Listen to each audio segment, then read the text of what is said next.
All rights reserved. This video has been prepared for educational purposes only. No part of it may be reproduced or copied without the permission of the copyright holder.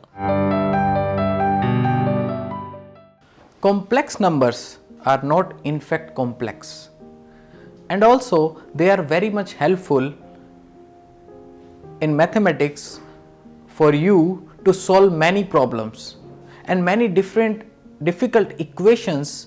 You can also write them quite easily.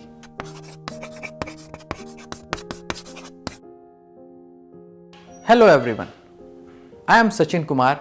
Welcome to S.chand Academy. Today we are going to discuss a very complex topic, which is complex numbers. But the topic is not that complex. And we will also study about its Phasor representation, how it is used to represent the oscillating systems, how it represents the oscillating systems. To know more about these topics, you can refer this book published by S.chand Publishing, and you can also find its ebook links in the description box.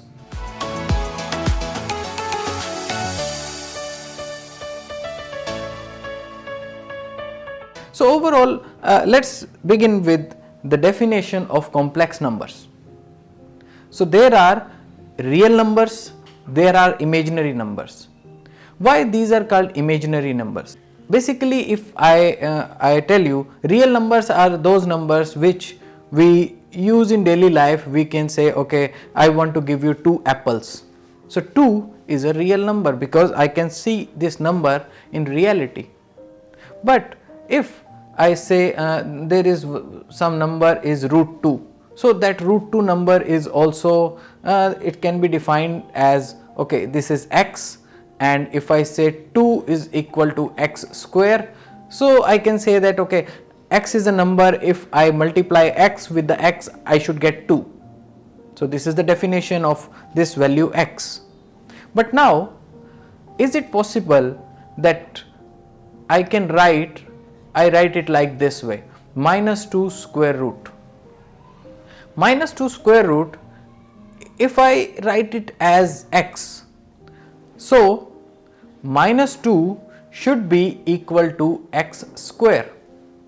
Now what does this mean? How do you define this value x? So x is a number, if you multiply it with the x, you should get minus 2. But our fundamental mathematics says that if I multiply plus and plus, I should get an answer in terms of plus. Similarly, minus and plus should give me minus, plus minus should also give me minus, and minus minus should give me a plus.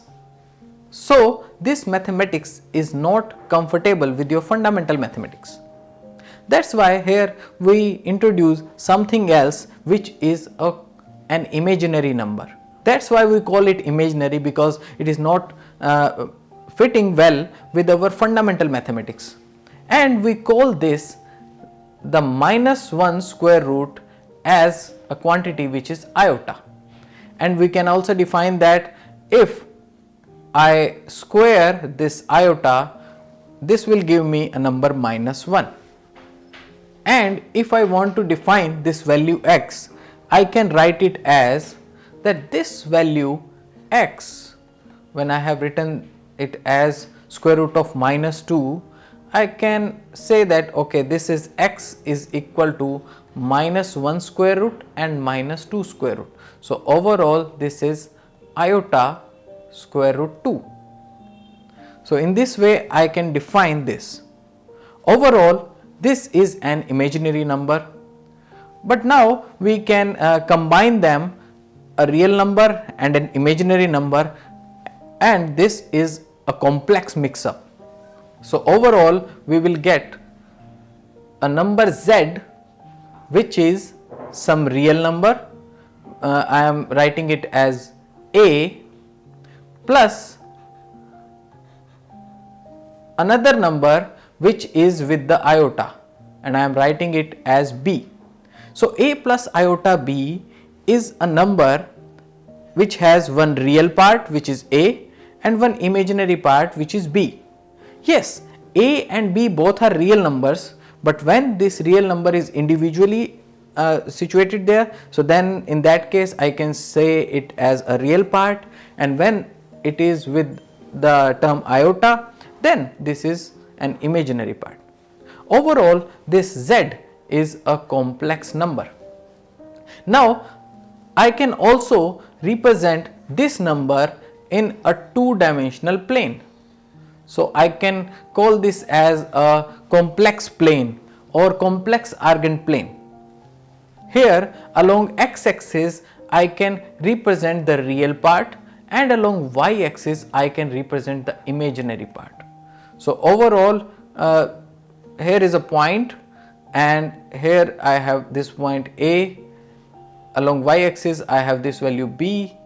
So overall I am expressing this point which is Z on this two-dimensional plane. Now this is our Cartesian representation. We can also represent this in a polar form. So how this should be in our polar form? In the polar form, I require the length of this side from origin to this point Z, and also I need this angle theta. So if I write this and I want to establish a correlation between these coordinates, so simply I can write that A is equal to Z cos theta and B is equal to Z sin theta. So this is the normal way in which we can represent it. Now if I want this magnitude, so magnitude of this complex number Z can be written as A square plus B square square root. Using simple Pythagorean theorem, I can write it like this. And what about this angle? So we know that tan theta is equal to perpendicular by base. This is our perpendicular, which can be represented as B and divide by A. So B by A is giving us tan theta, and if we need theta, that is equal to tan inverse B by A. So this is our polar representation, in which we can say that okay, this complex number Z is equal to the magnitude of Z cos theta plus iota magnitude of Z sin theta. So here also these are magnitudes, not the bare Z. Okay guys, now this is our polar representation.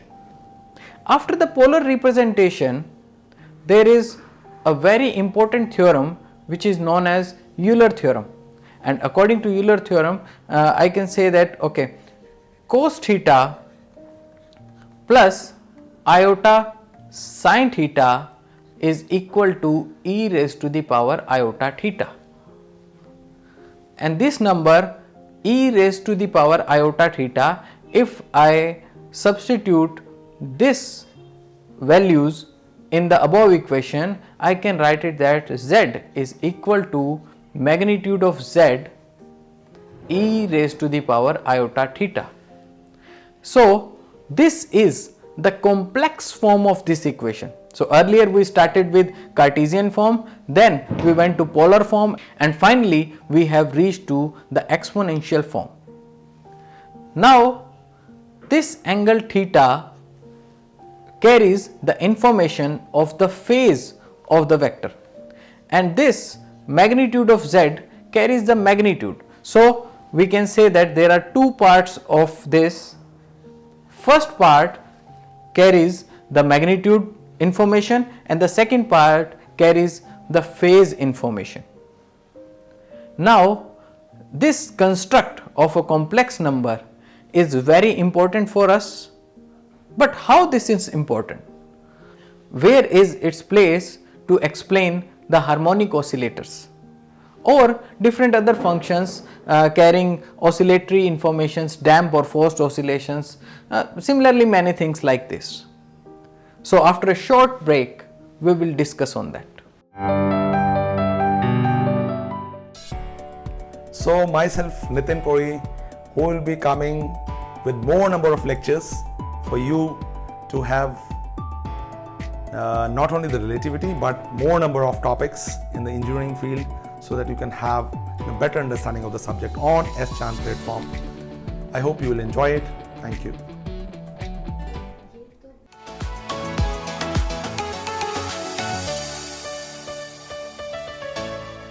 Welcome back to S.chand Academy. Before going to break, we started a discussion about the exponential form of a complex number. How is this helpful to explain many oscillatory systems or phenomena? So basically I said that this complex number z is the magnitude into e raised power iota theta. The first part carries the information about the magnitude and the second part carries the information about the phase. And if you want to express this, so basically the simplest form of this is, if this value e raised power iota theta can be represented, then if I want to express this number 1 iota minus 1 and minus iota of these planes in terms of e raised power iota theta, then it is very simple. So if I want to express this value 1, then the theta is 0 degree, because from the origin I can draw this like this.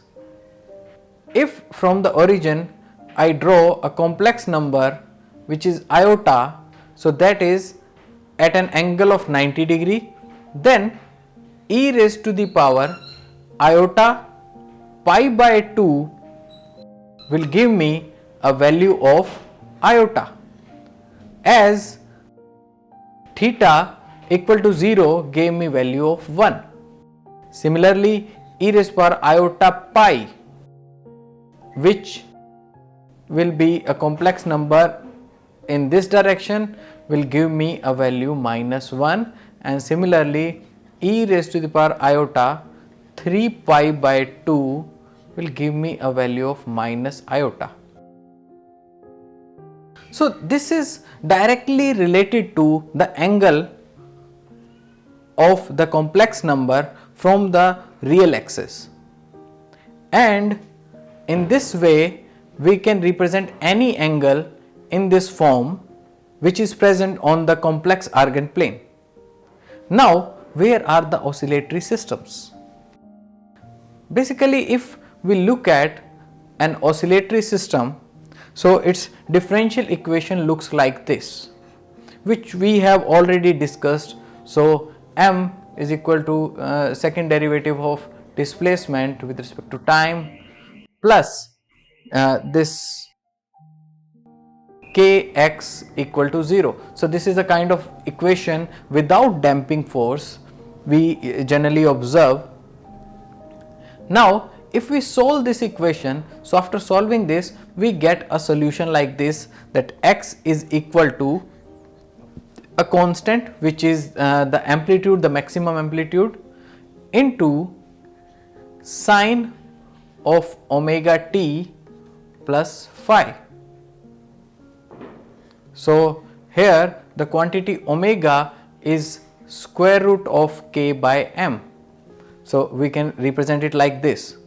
This is one representation. If we take the initial condition as at t is equal to 0, x is equal to 0. So if the displacement is 0 at time t equal to 0, then we get answer like this.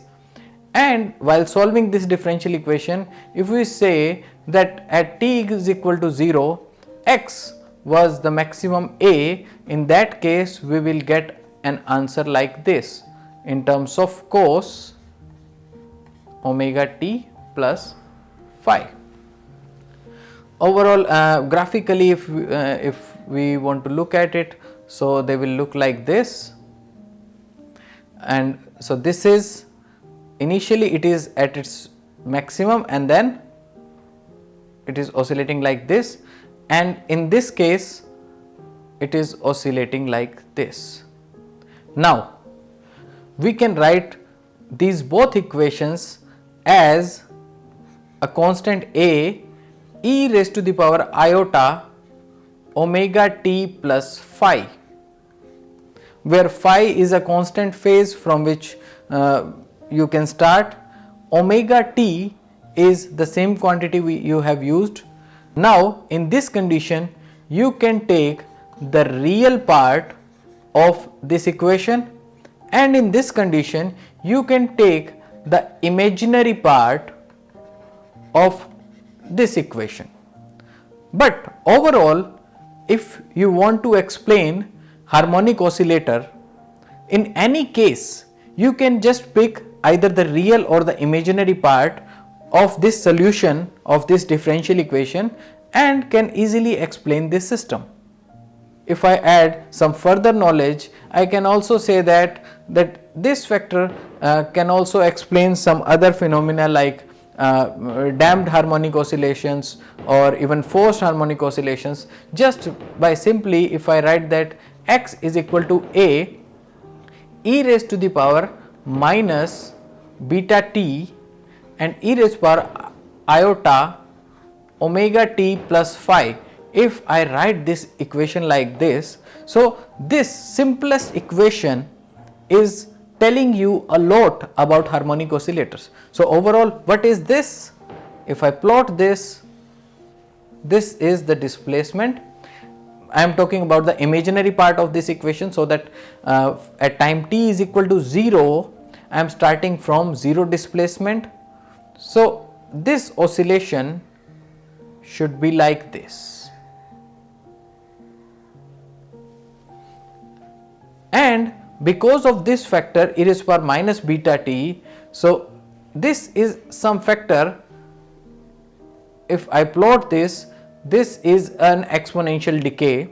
So because of its effect, it should go, its amplitude should decrease with time, and you will observe a damped oscillation like this.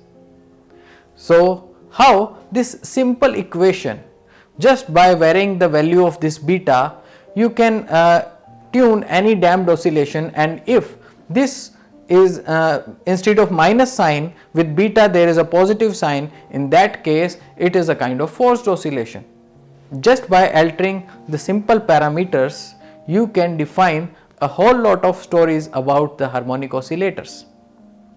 So that's why this representation is very important in this field. So as a sum up, if we look at this lecture, we started with basic definitions of complex numbers, and then we started with the Cartesian representation, then in the polar form, and finally the exponential form. And then we found that so one part is the magnitude and one part is the phase. And when something is changing continuously and a sinusoidal function can be represented in the terms of e raised to power iota some function, in that case any oscillatory system can be represented through the exponential form of a complex number. Then we finally discussed the solution of a second order differential equation and how this is similar to those complex numbers represented by the exponential form. And at the end we drew some plots in which we found that the simple modifications in a simple equation can explain everything in a damped or a forced or an undamped oscillator. So overall this phenomena is quite useful. Instead of writing big equations and handling the big trigonometric functions, the exponential forms are quite easy to handle. This makes physics more interesting and easy to understand.